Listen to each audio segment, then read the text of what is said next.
दम है तो पास करो, नहीं तो बेटा बर्दाश्त करो। हम बर्दाश्त करने वालों में से नहीं है, सुनिए हम बर्दाश्त करने वालों में से है नहीं, ठीक है। हम भी जाओ उनका से गोली मरवाती हो।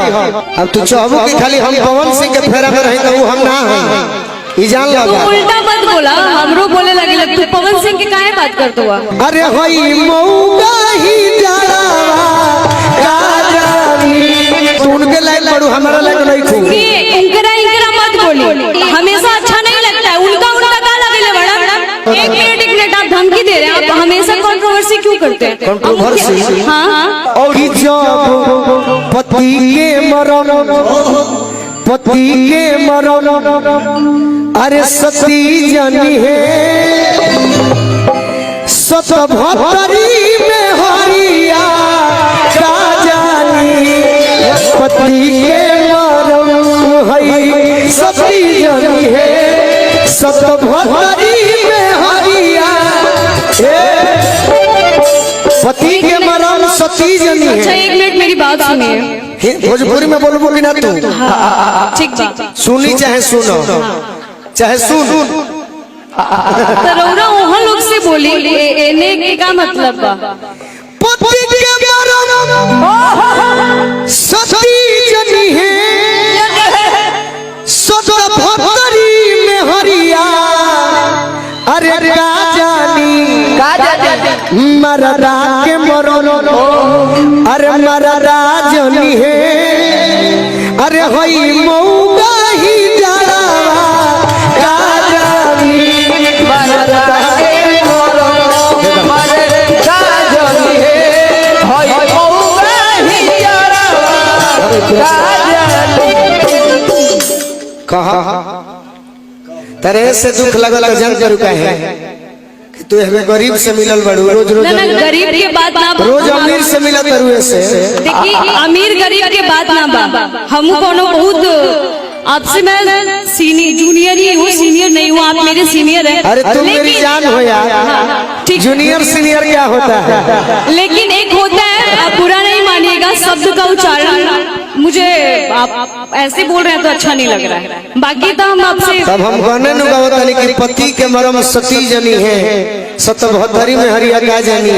उच्चारण तारा पूछे के बाद हमरा से पूछ ना ठीक बा, लेकिन सब ना समझेला। आप समझता नहीं, हम समझता नहीं, लेकिन सब लोग नहीं समझा, सब नहीं समझत भाई।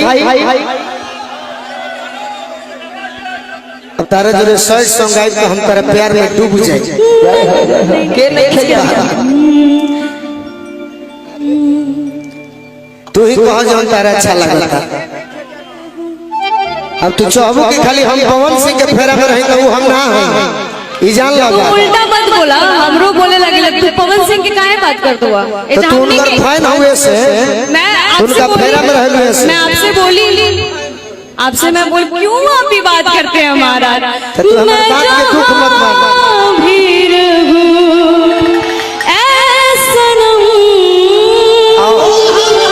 तू ऑलराउंडर बनो, ऑलराउंडर। जिंदगी की कसम हंसले आते जाते रहेंगे, लेकिन प्यार नहीं होगा कम।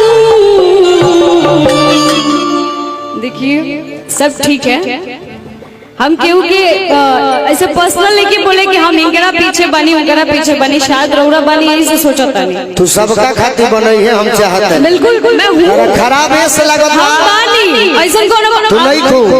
अब रौरा पूछा तू हमारा के नहीं कुछ ना, तू हमारे पुरान प्रेमी होके आ गोलू राजा के भुला तारू ऐसे तारा दुख लगता। ऐसे सब लोग बोलते हैं, अब बोले में का बा, हम कुछ भी बोल दे, बोलने में कुछ हो जाता।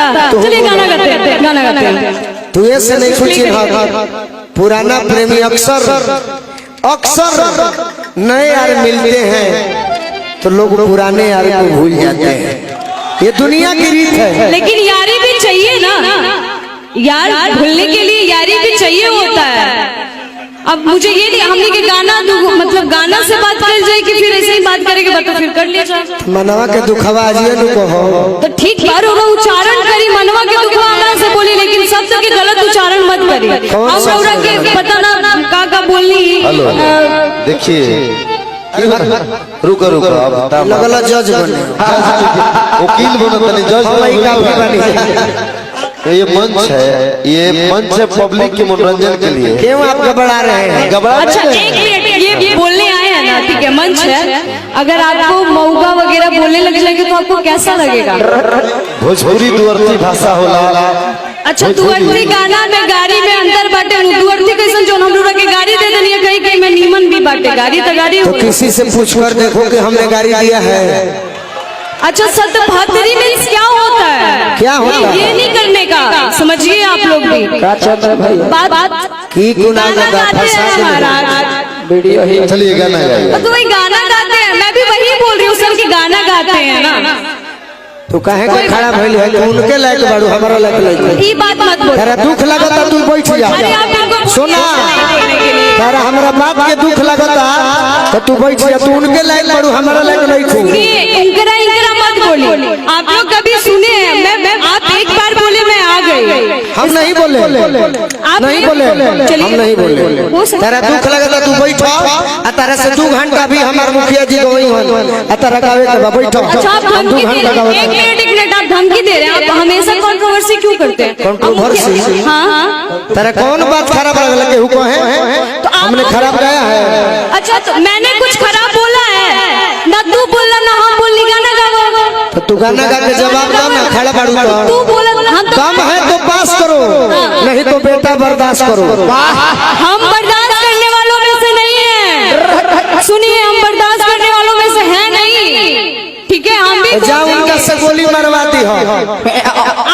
आप बड़े भैया प्लीज इनको समझाइए, हमेशा अच्छा नहीं लगता है। उनका उनका का लगेला बड़ा। अरे देखो तारा आदत नहीं खे सुना।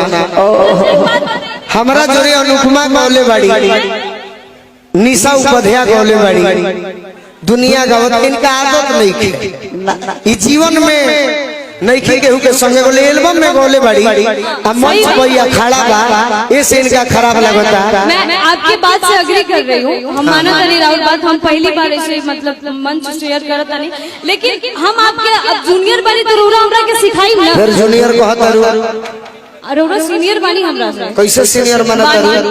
पागल कहीं रोरा हमरा के सिखाई भी ना काम कि तुम करा साथे गावा, उनकरा साथे ठीक बाड़ू। ये गलत बात है। चलिए सुनिए, हेलो गाना गाइए, गाना गाइए लीजिए। गलती का है ठहरा उतरे रे।